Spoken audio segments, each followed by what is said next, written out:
Hello साथियों, कैसे हो आप सब लोग। आशा करता हूँ कि आप सब लोग स्वस्थ होंगे और अच्छे से अपनी तैयारी को कंटिन्यू कर रहे होंगे। तो गाइस, आपका एक बार फिर से स्वागत है आपके अपने चैनल मार्गदर्शक राणा पर। जैसे कि हमने पिछली वीडियो में भी कट ऑफ के बारे में डिस्कस किया था, तो मैं एक ये डिटेल वीडियो लेकर आया हूँ। इस वीडियो में हम जितने भी हमारे जोन होने वाले हैं उनकी अलग अलग कट ऑफ देखने वाले हैं। और अलग अलग कट ऑफ, मैं कोई ऐसे बात नहीं करूँगा, मेरे पास कम से कम 6 लाख प्लस स्टूडेंट्स का डेटा है। उसके बेसिस पर हम बात करने वाले हैं इस वीडियो में। इस वीडियो को देखने के बाद आपका कट ऑफ को लेकर कोई भी डाउट नहीं बचेगा। बस ये एक वीडियो देख लो और हर जोन की मैं कट ऑफ बताने वाला हूँ। और वो कट ऑफ ऐसी नहीं होगी, मेरे पास 6 लाख से ज़्यादा बच्चों का डेटा है जो मैंने रैंक मित्रा से लिया है। और रैंक मित्रा का डेटा कितना एक्यूरेट होता है ये सब आपको पता ही है। तो चलिए हम एक एक करके बात करेंगे सारे जोन की, लेकिन उससे पहले हम बात करेंगे अपने रिजल्ट की एक्सपेक्टेड डेट की। तो जैसे कि मैंने पहले भी बताया है कि रिजल्ट की जो हमारी एक्सपेक्टेड डेट होने वाली है वो होने वाली है मार्च सेकंड वीक से थर्ड वीक के बीच। मार्च सेकंड वीक से सेकंड जो हमारा वीक होगा उससे थर्ड वीक के बीच। ऐसा मैं क्यों कह रहा हूँ, क्योंकि रेलवे का जो हम पिछला ट्रेंड देख के आए हैं वो आंसर की रिलीज करने के 2 या 3 हफ्ते बाद आराम से आपका रिजल्ट जारी कर देता है और उसके 5 से 10 दिन के बाद स्कोर कार्ड भी जारी कर देता है। तो ये तो हो गई हमारी रिजल्ट की एक्सपेक्टेड डेट। अब हम बात करते हैं कट ऑफ के बारे में। तो देखो, कट ऑफ को हमने 3 पार्ट में डिवाइड किया है। एक पार्ट में हमारे पास वो स्टूडेंट्स हैं जैसे कि जिसके 95 मार्क्स हैं, तो ऐसे कितने स्टूडेंट्स हैं, फिर 90 मार्क्स वाले कितने स्टूडेंट्स हैं। इस तरीके से हमने इसको 3 पार्ट्स में डिवाइड किया है। तो कुछ लोग पिछली वीडियो में भी बोल रहे थे कि इतनी कट ऑफ नहीं जाएगी, कट ऑफ आपने कम बताई है, कट ऑफ हाई जाएगी। तो देखो भाई, जिन्होंने एग्जाम दिया है उनको पता है कि एग्जाम कैसा था। एग्जाम नाम ग्रुप डी है, लेकिन एग्जाम कुछ भी कम नहीं था, मॉडरेट टू हाई लेवल ही एग्जाम था। और बात करो, देखो रीजनिंग और मैथ्स आप कह सकते हो कि हाँ इजी टू मॉडरेट होंगे, लेकिन जीके और साइंस बहुत टफ थी। कई शिफ्ट के बच्चों से मेरी बात हुई थी, उन्होंने बताया कि काफ़ी टफ है। और जीके में तो सिर्फ 20 के 20 क्वेश्चन करंट अफेयर्स के पूछ रहा था। तो आप सोच सकते हो कि इतनी भी कट ऑफ नहीं जाने वाली है जितनी आप बता रहे थे, है ना। तो हमने जो आपको एक डेटा दिया था तो वो सारी चीज़ें एनालाइज करने के बाद दिया था। तो उसी चीज़ को हम फिर से एनालाइज करके देखते हैं। देखो, हमारे पास 95 स्कोर करने वाले कितने स्टूडेंट्स हैं। जिन्होंने 95 मार्क्स स्कोर किया है, 6 स्टूडेंट्स हमारे पास हैं जिन्होंने 95 प्लस स्कोर किया है। और ये डेटा कितने बच्चों का है? 6 लाख बच्चों का डेटा है। 6 लाख बच्चे भी वो हैं जो तैयारी करते हैं और तैयारी करने के बाद अच्छे से अपने एग्जाम को देते हैं। देखो, जिसके नंबर पहले ही नहीं आने हैं तो वो क्यों, तो अपना डेटा देगा, वो कहीं ना कहीं अपने काम में लगा रहता है ना। और मैं बात करूंगा कि मैंने इतनी कम कट ऑफ भी क्यों बताई थी, उसके पीछे भी एक रीजन है और वो वैलिड रीजन आपको भी बिल्कुल सही लगेगा। तो हम बात करते हैं सबसे पहले मार्क्स एबव रो स्कोर की। तो जिनके 95 मार्क्स हैं ऐसे हमें 6 स्टूडेंट देखने को मिले, और जिनके 90 प्लस हैं ऐसे हमें 49 स्टूडेंट देखने को मिले। तो इसी तरीके से मैंने इसको डिवाइड किया है। यूआर के 21 हैं और ओबीसी के 22, ईडब्ल्यूएस के 4 स्टूडेंट हैं, है ना। वैसे ही एससी और एसटी के भी हैं। उसके बाद 85 से एबव स्कोर करने वाले हमारे पास 561 मार्क्स हैं, 561 स्टूडेंट हैं। और 80 प्लस वाले हमारे पास देखो लगभग 5,000 स्टूडेंट हमारे पास ऐसे हैं जिन्होंने 80 प्लस स्कोर किया है। और फिर वैसे ही 75 प्लस, और ऐसे ही नीचे कोई डेटा चलता जाएगा, है ना। तो अब हम बात करते हैं कि कट ऑफ जो थी, ये तो हमारे पास ओवरऑल डेटा हो गया 6 लाख का। इसको हम अब डिवाइड करते हैं शिफ्ट वाइज में, है ना। तो शिफ्ट वाइज क्या क्या स्कोर रहा है उसके बेसिस पे अब हम देखेंगे ऑल शिफ्ट में। तो मैं एक एक करके सारी शिफ्ट के रो स्कोर आपको बताऊंगा और उसमें से आप अपनी शिफ्ट भी देख सकते हैं कि आपकी शिफ्ट कौन सी होगी। देखो, वीडियो थोड़ी लंबी होने वाली है, लेकिन इस वीडियो में कट ऑफ को लेकर आपका बिल्कुल एक भी डाउट नहीं बचेगा। और फिर हम लास्ट में जोन वाइज कट ऑफ भी देखेंगे कि किस जोन पे कितने बच्चे कितने मार्क्स स्कोर कर रहे हैं। उसके बेसिस पे हम कट ऑफ देखेंगे कि किस जोन में क्या सेफ स्कोर है, कौन सा जो है जोन डेंजरस जोन में है और कौन सा सेफ जोन है ना। तो अब हम बात करते हैं एक एक करके शिफ्ट वाइज मार्क्स की। देखो, सबसे पहले हमारे पास शिफ्ट आ जाती है 19 दिसंबर की फर्स्ट शिफ्ट। तो इसको मैंने कैटेगराइज किया है हार्ड टू मॉडरेट की तरफ और फिर इजी, है ना। सबसे पहले हार्ड शिफ्ट आएंगी, उसके बाद फिर उसी तरीके से इजी की ओर हम बढ़ते जाएंगे। तो सबसे हार्ड शिफ्ट हमारी रहने वाली है 19 दिसंबर 2025 की, जिसमें हमारे पास जो डेटा है 6338 स्टूडेंट्स का है। और उनके जो एवरेज मार्क्स बनने हैं वो 36.35 बनने हैं। हाँ, आप सोचो कि एवरेज मार्क्स 36.35 बनने हैं, तो देखो अब बात ये भी है कि एवरेज मार्क्स पे थोड़ी कभी कट ऑफ जाती है, तो आप मान के चलो एवरेज मार्क्स हैं तो इनको नॉर्मलाइजेशन भी मिलेगा। मैं मानता हूँ कि कट ऑफ जो है 20 नंबर भी बढ़ जाएगी। 36 है, किसी को इनको नॉर्मलाइज मिल गया 40 भी होते हैं, या 45 भी 10 नंबर का भी मिलता है, तो अगर 20 नंबर उससे भी कट ऑफ ऊपर जाती है तो हमारी 65 तक जाएगी, है ना। अब 65 मैंने जैसे कि कट ऑफ में ही बताया था, मैं इस वीडियो में वो कट ऑफ वाली मैंने स्लाइड लगाई है ना। तो देखो इसमें हमारे पास जो स्टूडेंट हैं वो हैं कितने, 6338, है ना। ये सब वो स्टूडेंट होते हैं जो अपनी तैयारी को लेकर सीरियस हैं, वही लोग डेटा देते हैं, है ना। मान लो कोई कुछ लोग हैं जिनके बहुत अच्छे नंबर हैं, कोई होगा डेटा नहीं देता ना, तो सारे लोग रैंक मित्रा पर डेटा देते ही हैं अपने मार्क्स और स्कोर कार्ड देखने के लिए। उसके बाद जो हमारी हार्डेस्ट शिफ्ट थी वो थी 4 दिसंबर 2025 की, वो भी थर्ड शिफ्ट, है ना। तो उसमें कितने नंबर बन रहे हैं, उसमें नंबर बन रहे हैं बच्चों के 37.55। इसमें भी अप्रोक्स हमारे पास 6000 बच्चों का डेटा है ना। ऐसे ही फिर उसके बाद जो हमारी अगली शिफ्ट आती है जो हार्डेस्ट कैटेगरी की है वो है 8 दिसंबर 2025, और वो भी हमारी थर्ड शिफ्ट ही रहने वाली है। उसमें भी 38 के समथिंग हमारे मार्क्स बन रहे हैं, और इसमें भी हमारे पास 6500 बच्चों का कम से कम डेटा है ना। वैसे अब नीचे को चलते जाओ, देखो फिर 28 दिसंबर की है, उसके बाद ये 14 दिसंबर की है, और मैंने यहाँ पे एग्जाम शिफ्ट भी लगाई है और एग्जाम डेट भी लगाई है, फिर उनके एवरेज मार्क्स भी लगाए हैं, है ना। तो अब देखो इसी तरीके से आप चेक कर सकते हो कि आपका एग्जाम कौन सी शिफ्ट में था, तो आपकी शिफ्ट हार्ड है या मॉडरेट की ओर है। देखो जो शिफ्ट हार्ड है उनको सबसे ज़्यादा नॉर्मलाइजेशन मिलना, है ना, और जो ईजी है उनको थोड़ा कम मिलेगा या बिल्कुल भी नहीं मिले, ऐसा भी हो सकता है। तो ये अगर ये जो पहली स्लाइड में है ये काफ़ी हार्डेस्ट शिफ्ट थी, और जिसमें सबसे ज़्यादा हार्ड जो शिफ्ट अभी तक बताई गई है रैंक मित्रा के डेटा में वो है हमारी 19 दिसंबर 2025 की। उसके बाद ऐसे नीचे को चलते चलते चलते हम एंड करते हैं इसको 26वीं शिफ्ट पे, है ना, 11 दिसंबर 2025 में। हमारे इस बार की जो टोटल शिफ्ट थी वो थी हमारे पास 101। तो मेरे पास सारी शिफ्टों का डेटा है, जैसे ये 26 तक थी, अब ये 26 के बाद का डेटा है ना। 27 से लेके हमारे पास ये शिफ्ट है 50 मंथ तक। तो वैसे ही मैंने सबको अरेंज किया, तो आपको अपनी शिफ्ट इसमें देखनी है तो आप पॉज करके वीडियो को देख भी सकते हैं, आपको सबकी शिफ्ट इसमें मिल जानी है, और सबकी एग्जाम डेट और सबके एवरेज मार्क्स भी मैंने यहाँ पे लगा रखे हैं ना। उसके बाद ये हमारे पास डेटा है 52 से 76 तक, आप इसको भी देख सकते हैं, अगर आपकी शिफ्ट इसमें पड़ती है तो एवरेज स्कोर भी देख सकते हैं। ये हमारी लास्ट स्लाइड जिसमें कट ऑफ हमने ओवरऑल देखी है, इसमें एवरेज मार्क्स ये है ना। तो एवरेज मार्क्स देखो इतने इतने बनने हैं, एवरेज मार्क्स पे कभी कट ऑफ नहीं लगती है, ये बात बिल्कुल ठीक है, लेकिन कितनी ऊपर लगेगी वो भी आप देख सकते हैं ना। 10 नंबर है, 20 नंबर यहाँ से भी ऊपर जाती है, 20 नंबर तो कितने होंगे, 67 होंगे, है ना, क्योंकि इनको नॉर्मलाइजेशन मिलेगा नहीं। अब हम बात करते हैं उसके बाद सब्जेक्ट वाइज कट ऑफ की, है ना। सब्जेक्ट वाइज जो हमारे शिफ्ट में मार्क्स कितने कितने किस सब्जेक्ट में बन रहे हैं वो भी मैंने सारी स्लाइड्स यहाँ पे लगाई हैं, उसको भी हम चेक करते हैं। तो देखो सबसे पहले अब जो हमने लगाई है स्लाइड सब्जेक्ट वाइज लगाई है, ये कोई हार्डेस्ट कैटेगरी की तरफ से नहीं है, ये बस ओवरऑल जैसे जैसे एग्जाम होता गया ये उस कैटेगरी में, है ना, उस ऑर्डर में है। ये सबसे पहला जो हमारा 1 तारीख को एग्जाम हुआ था, फिर 2 तारीख को, इस तरीके से लगी हुई है। वो जो था वो हार्ड से ईजी की तरफ थी, लेकिन ये ऐसी नॉर्मल डेट वाइज है ना। तो इसमें देखो सबसे पहले हमारे पास है 1 दिसंबर 2025 की। तो इसमें जो सब्जेक्ट बनता हमारा साइंस, उसमें जो मार्क्स बन रहे हैं 9.5 बन रहे हैं ना। सब्जेक्ट 2 था हमारे पास शायद मैथ था, तो उसमें जो मार्क्स बन रहे हैं 10.8 बन रहे हैं एवरेज मार्क्स, है ना। और सब्जेक्ट 3 था हमारे पास रीजनिंग, उसमें मार्क्स बन रहे हैं हमारे 19.5 एवरेज मार्क्स, है ना। और जो हमारा 4th सेक्शन था जीए वाला, जनरल अवेयरनेस वाला, जिसमें जनरल अवेयरनेस तो क्या सीधा करंट अफेयर ही ज़्यादातर पूछा था, 20 क्वेश्चन टोटल भी करंट अफेयर के पूछे गए थे। तो देखो उसमें कितना कम लोगों का स्कोर बन रहा है ना। तो ये सारी चीज़ें जो हैं ये एवरेज मार्क्स हमने कैलकुलेट किए थे, और उसी के तौर पर हमने कट ऑफ भी प्रिडिक्ट की थी। लोगों के कमेंट आए थे कि मैं इस जोन में हूँ तो मेरा हो जाएगा या नहीं होगा, तो मैंने सब आपको जोन वाइज भी आगे वीडियो में बताऊंगा, तो आप अपने जोन का भी देख सकते हैं और आप उससे भी एक अंदाजा लगा सकते हैं, है ना।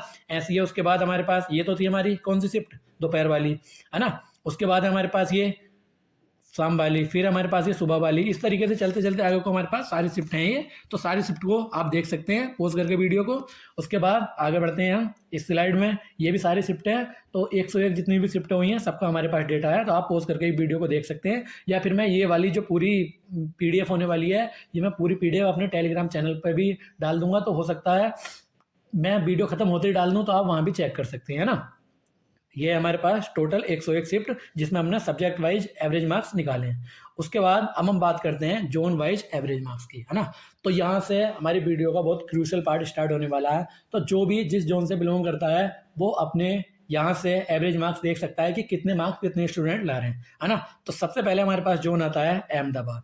देखो अहमदाबाद जोन से 95 मार्क्स लाने वाला भी एक स्टूडेंट है हमारे पास, है ना। और जो 90 प्लस है जिनके, ऐसे 5 स्टूडेंट हैं, जिसमें एक यूआर से है और 2 वो 4 ओबीसी से है ना। वैसे ही जिनके 85 प्लस मार्क्स हैं, ऐसे 64 स्टूडेंट हैं। फिर 80 प्लस जिसके हैं वो 555 हमारे पास स्टूडेंट है। फिर जो 75 वाले हैं वो देखो कितने स्टूडेंट हैं, 2432 स्टूडेंट हैं। तो यहाँ से आप देख सकते हैं कि 50 मार्क्स से अबव लाने वाले ही हमारे पास 31,919 स्टूडेंट हैं। और ये डेटा कितने का है, ये डेटा है हमारे पास 62,135 का। अहमदाबाद जोन से 62,135 बच्चों ने अपना डेटा दिया है, जिसमें से 50 प्लस मार्क्स ही आधे बच्चों के हैं, यहाँ से आप देख सकते हैं। तो अहमदाबाद जोन कैसा होने वाला हमारा, देखो एक पहली बात तो इससे भी डिसाइड हो जाएगी कि यहाँ के बच्चों ने ज़्यादा डेटा दिया है तो हमें ज़्यादा स्टूडेंट भी देखने को मिल रहे हैं। कुछ स्लाइड ऐसे आएंगी, कुछ जोन ऐसे आएंगे कि जहाँ के बच्चों ने डेटा कम दिया है तो वहाँ पे हमें एवरेज स्कोर भी कम देखने को मिलेगा रैंक मित्रा के अनुसार। लेकिन असली चीज़ें जो हैं वो डिफर कर सकती हैं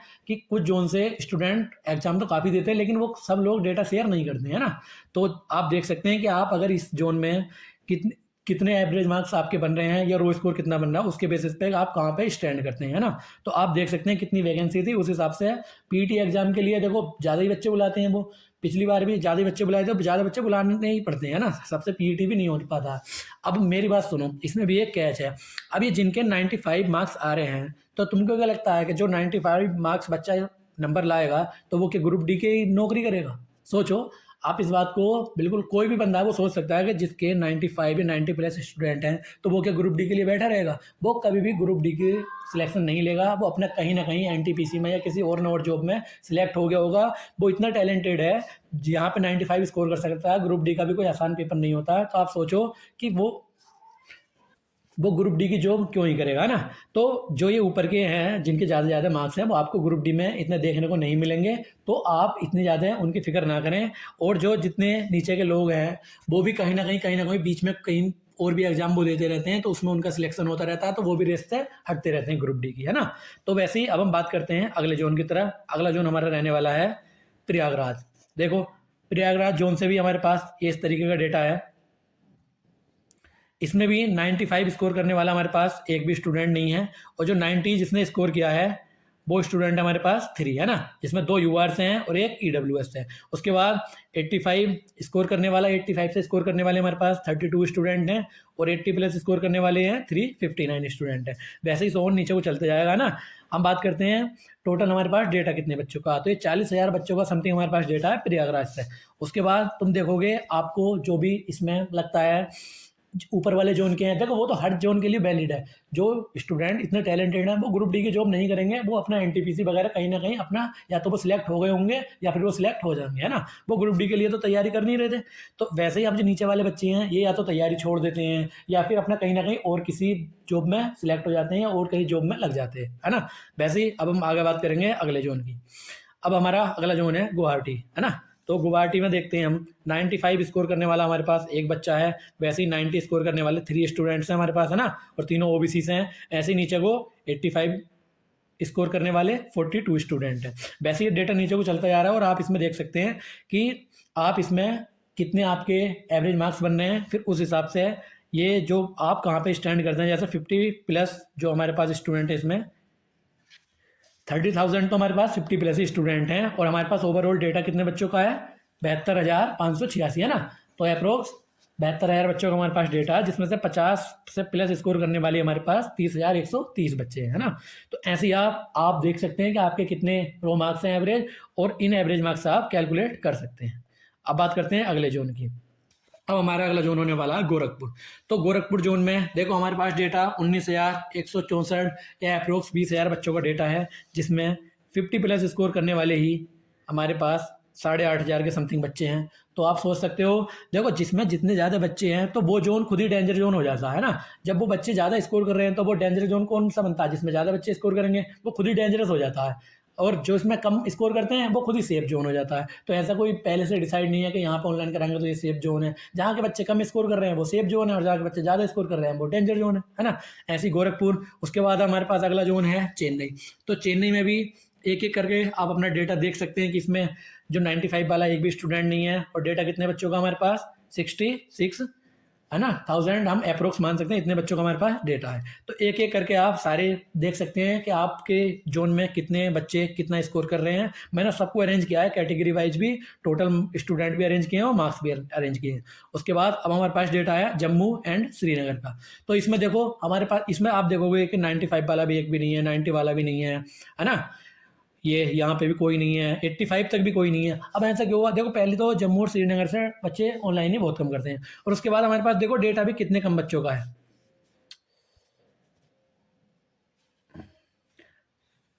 डेटा हमारे पास कितने कम बच्चों का है, ये देखो 1000 टोटल बच्चों ने हमें डेटा दिया है। और उसमें जब बच्चे डेटा कम देंगे और उधर ऑनलाइन भी कम हुई होगी, तो हमारे पास ये तुम्हें सेफ जोन से लगेगा कि ये तो बहुत सेफ जोन है ना।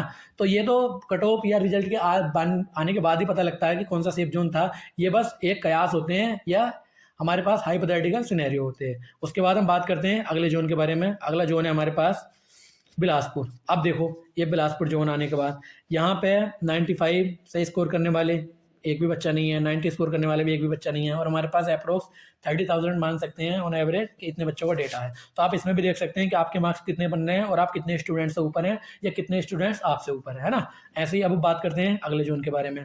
अगला जोन है हमारा अजमेर, है ना। मेरे पास कमेंट आए थे काफ़ी बच्चों के कि मैं इस जोन से हूँ और इस कैटेगरी से हूँ, मेरे इतने मार्क्स हैं, क्या कुछ हो सकता है, मुझे पीईटी की तैयारी करनी चाहिए या पीईटी तो मैं कर लूँगा, उसके बाद मेरा फाइनल सिलेक्शन होगा नहीं होगा। तो मैंने एक एक करके सारे जोन को यहाँ पर अरेंज किया है, उनका डेटा अरेंज किया है, कैटेगरी वाइज भी, टोटल स्टूडेंट भी। तो आप यहाँ से भी देख सकते हैं कि कितने बच्चे आपसे ऊपर है ना। तो ये इससे आपको बहुत ज़्यादा हेल्प होने वाली है। तो आप देख सकते हैं ये अजमेर का हमारे पास डेटा है।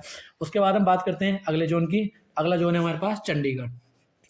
देखो चंडीगढ़ पहले से ही डेंजर जोन रहता है, क्योंकि यहाँ से काफ़ी बच्चे एग्ज़ाम देते हैं और इसको काफ़ी ज़्यादा वो सुविधाजनक अपने लिए मानते हैं, क्योंकि यूपी बिहार, जो यूपी वाले बच्चे ज़्यादातर वो या तो चंडीगढ़ डालते हैं, क्योंकि वो दिल्ली के आसपास यही वाला जोन लगता है, तो दिल्ली में जिसको भी करना है वो यहीं से डालता है। तो इस जोन में देखो 95 स्कोर करने वाले भी 3 स्टूडेंट्स हैं ना, 3 स्टूडेंट हमारे पास है, 90 प्लस स्कोर करने वाले 15 स्टूडेंट हैं। तो ये हमारा डेंजर जोन हर बार रहता है ये चंडीगढ़। तो ये इस बार भी थोड़ी इसकी cut off high and he देखने को मिलेगी आपको। इसके बाद हम बात करते हैं अगली। तो अगला जोन है हमारे पास बेंगलोर। देखो हमारे पास इसका डेटा ही कम बच्चों का, तो ये इस तरीके से डेटा आपके सामने है। आप इसमें से भी अपना देख सकते हैं वीडियो को रोक के, ना फिर ये पीपीटी तो आपको टेलीग्राम चैनल में मैं दे ही दूंगा। वीडियो ज़्यादा लंबी नहीं करनी, उसके बाद जल्दी जल्दी हम देखते हैं अगले जोन को। हमारे पास अगला जोन है भोपाल। तो भोपाल में भी आप देख सकते हैं, अपने मार्क्स देख सकते हैं, कितने बच्चों से आप ऊपर हैं या कितने बच्चे आपसे ज़्यादा स्कोर कर रहे हैं, तो आप उसमें क्लियर होंगे या नहीं।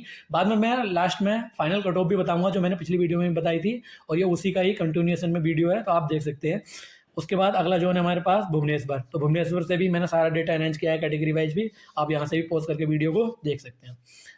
और अगला जोन अब आ जाता है हमारा मुंबई। देखो मुंबई में हमारे पास सबसे ज़्यादा डेटा बच्चों का है, 83,000 बच्चों का हमारे पास डेटा है, और उसमें ज़्यादा बच्चे हैं तो फिर ज़्यादा ही हमारे पास स्टूडेंट्स का डेटा भी है, और ज़्यादा ही कट ऑफ तुम्हें यहाँ से जाती भी दिखेगी। वो क्यों? क्योंकि वैकेंसी भी यहाँ पे ज़्यादा होती है। आप यहाँ से देख सकते हैं आपके कितने मार्क्स बने हैं, और यहाँ से आप एक कयास लगा सकते हैं। उसके बाद हमारे पास डेटा है सिलीगुड़ी का। देखो कितने 495 स्टूडेंट ने डेटा दिया है, और यहाँ से ऑनलाइन भी बहुत कम स्टूडेंट कराते हैं। तो देख सकते हैं आप, अगर आपका इस जोन से है तो कितने मार्क्स आपके हैं और कितने बच्चे आपसे ऊपर है। अब अगले जोन की हम बात करते हैं रांची की। देखो रांची से भी हमारे पास डेटा ज़्यादा बच्चों का नहीं है, 8,681 बच्चे हैं। उसमें भी आप अपना देख सकते हैं कैसे कैसे आपके मार्क्स बन रहे हैं। उसके बाद अब हमारे पास डेटा है सिकंदराबाद का। सिकंदराबाद के भी मुझे कमेंट आए थे कि मैं सिकंदराबाद से हूँ, अनेक बच्चे का कमेंट था, तो वो भी आप अपना डेटा यहाँ से देख सकता है कि कितने बच्चे तुमसे ऊपर स्कोर कर रहे हैं, तुम कहाँ पे स्टैंड करते हो। उसके बाद अब हमारे पास डेटा है मालदा का। देखो मालदा में भी कितने, पिछली बार मालदा क्यों हाथ मतलब सेफ जोन बता रहे थे, और सेफ जोन ही है। देखो कितने कम स्टूडेंट ने यहाँ का डेटा दिया। अब स्टूडेंट डेटा कम दे क्यों पा रहे हैं? क्योंकि कमी ऑनलाइन होगी। तो ये सारे डेटा आपके सामने है, आप इसमें से देख सकते हैं आपके मार्क्स कहाँ पे हैं और आप कहाँ पे स्टैंड कर रहे हैं। अब हम बात करते हैं कोलकाता की। देखो कोलकाता से भी काफ़ी अच्छे बच्चों का डेटा है हमारे पास, 41,000 स्टूडेंट हैं। और देखते हैं यहाँ पे जो 90 स्कोर करने वाला है, यहाँ पे 95 कोई नहीं है, और 90 स्कोर करने वाले 3 बच्चे हैं। इसी तरीके से नीचे को चलते चलते आप देख सकते हैं कि इतने बच्चे हमारे पास 10, चलो 10 तो कौन ही स्कोर करता होगा, है ना। आप ऊपर देख सकते हैं किस किस तरीके से हमने डेटा यहाँ पे अरेंज किया है ना। उसके बाद अब हमारे पास आ जाता है मुजफ्फरपुर। यहाँ से भी बहुत कम बच्चों का डेटा है, तो ये भी आप अपना देख सकते हैं अगर आपका ये वाला जोन है तो। अब हमारे पास आता है तिरुवनंतपुरम, है ना। टोटल 1200 बच्चों का डेटा है, और सारी यहाँ पे डेटा रेंज है, आप देख सकते हैं। एक एक करके हमने सारे जोन लगभग देख ही चुके हैं हम, अब बस खत्म होने को ही है। अब अगला जोन है हमारे पास पटना। पटना भी थोड़ा अच्छा जोन है, ये भी थोड़ा डेंजरस ही रहता है हर बार। आप देख सकते हैं कि किस तरीके से यहाँ पे डेटा है, आप किस तरीके से कहाँ पे स्टैंड कर रहे हैं। और बस अब हमारा ये जो ख़त्म होता है, अब बात करते हैं हम एक्सपेक्टेड कट ऑफ की, जो मैंने पिछली वीडियो में बताई थी। देखो 39 से लेके 48 तक हमारे पास एवरेज मार्क्स आए हैं, है ना। तो मैंने उसी के बेस पे ये कट ऑफ बनाई थी कि हमारा जो यूआर का है, नॉर्मलाइजेशन होने के बाद अगर 20 नंबर भी बढ़ते हैं तो अगर 45 उसके होते हैं, है ना, नॉर्मलाइजेशन हुआ तो 45 हो गए, उसके बाद भी अगर 20 नंबर बढ़े तो वो 65 तक जाएगी। उसके बाद में मैंने कट ऑफ बताई थी कि जो नॉर्मलाइज मार्क्स की हमारी कट ऑफ होने वाली है वो 68 से 74 के लगभग होने वाली है। +3 -3 का वो चलता रहता है, वेरिएशन है ना, +3 या -3 का वेरिएशन हमारा वो चलता रहता है। उसके बाद जो ओबीसी की कट ऑफ बताई थी वो 62 से 68 बताई थी, है ना, और ईडब्ल्यूएस की 58 से 64। ये नॉर्मलाइज्ड है, ये भी बात ध्यान रखना। अब मैं रो स्कोर, देखो नॉर्मलाइज आपको अभी तो पता चलेगा नहीं, आप तो रो स्कोर के बेस पे भी जज करेंगे, तो रो स्कोर की कट ऑफ भी हमारे पास है, तो हम बात करते हैं अब सीधा रो स्कोर पे, है ना। तो ये देखो रो स्कोर की हमारे पास कट ऑफ इस तरीके से है। जनरल के जिसके भी 62 से 65 मार्क्स बनने हो वो अपनी पीईटी की तैयारी शुरू कर दें। और अगर ओबीसी में किसी के मार्क्स, अगर ओबीसी में आपके मार्क्स 58 से 62 के बीच बनने हो तो आप तैयारी में लग जाएं। और अगर ईडब्ल्यूएस से 52 से 56 बनने हो तो आप भी पूरी तरीके से रेस में हैं। और एससी एसटी के 45 से 50। देखो आपको अगर ऐसा लगता है कि आपके इससे 2 या 3 नंबर कम भी हैं तो भी आप तैयारी करते रहिए, क्योंकि देखो आप अगर तैयारी करेंगे, फिजिकल की वो तैयारी है, तो फिजिकल की तैयारी ना तो आपको कभी नुकसान देने वाली है। आपका कोई ना कोई यूपी में यूपीएसआई वगैरह का या कांस्टेबल का, होमगार्ड का, किसी न किसी का एग्जाम और भी होगा। तो आप मान लो अगर यहाँ से बाई चांस 1% चांस भी अगर आप यहाँ से डिस्क्वालीफाई होते हैं तो आपको वो तैयारी वहाँ पे जरूर काम आएगी, है ना। तो मेहनत कभी बेकार नहीं जाती। आप यहाँ पे अगर मेहनत करेंगे तो वो आपकी कहीं ना कहीं जरूर मेहनत काम आएगी। तो आप तैयारी करते रहिए, क्योंकि रेलवे रिजल्ट निकालने के बाद ज़्यादा टाइम आपको नहीं देगा। आप ये सोचते रह जाएंगे कि पहले रिजल्ट आ जाए उसके बाद ही मैं पीईटी की तैयारी करूंगा, तो ऐसा बिल्कुल ना करें। पिछली बार भी बहुत सारे बच्चे ऐसे थे जिन्होंने एग्जाम क्वालिफाई किया, लेकिन पहले उनको यही लगता रहा पहले रिजल्ट आ जाए मैं तभी करूँ, फिर उनसे पीईटी क्वालिफाई नहीं हो पाया। उनके काफ़ी अच्छे मार्क्स थे लेकिन वो पीईटी में बाहर हो गए, है ना। तो एक बोनस टिप ये है, देखो जो बच्चे हैं वो जो ज़्यादा स्कोर कर रहे हैं वो ऐसे बच्चे होंगे जिनका फिजिकल उतना अच्छा नहीं होगा, है ना। वो वाले बच्चे होते हैं जो बस पूरा दिन पढ़ते रहते हैं, चश्मा वगैरह उनको लग जाता है, तो उनका फिजिकल उतना अच्छा नहीं होता। वो सीबीटी एग्जाम में तो अच्छे मार्क्स ले आते हैं लेकिन फिजिकल में वो बाहर हो जाते हैं, तो उससे भी कट ऑफ में हमारा गिरावट आती है। तो उस चीज़ को भी देखते हुए मैंने एक कट ऑफ बनाई थी। तो मैं आशा करता हूँ कि अगर हमारी दी हुई जानकारी आपको थोड़ी सी भी हेल्प करती है तो कृपया करके हमारे चैनल को सब्सक्राइब कीजिए, वीडियो को लाइक कीजिए। देखो हमारी कोई टीम तो है नहीं, हमारा नया चैनल है, तो इस पर हम काफ़ी आप मेहनत कर रहे हैं। आगे भी ग्रुप डी से रिलेटेड या रेलवे से रिलेटेड जितने भी एग्जाम है उनकी सबसे ऑथेंटिक जानकारी हमारे चैनल पर आती रहेगी। तो हो सके तो आप हमारे चैनल को सब्सक्राइब कर लीजिए। तो तब तक के लिए धन्यवाद, मिलते हैं अगली वीडियो में। और आप अपनी तैयारी को अच्छे से करते रहिए, आपका सिलेक्शन इसी साल में हो जाएगा, मैं ऐसी आशा करता हूँ और आपके लिए दुआ भी करता हूँ। धन्यवाद।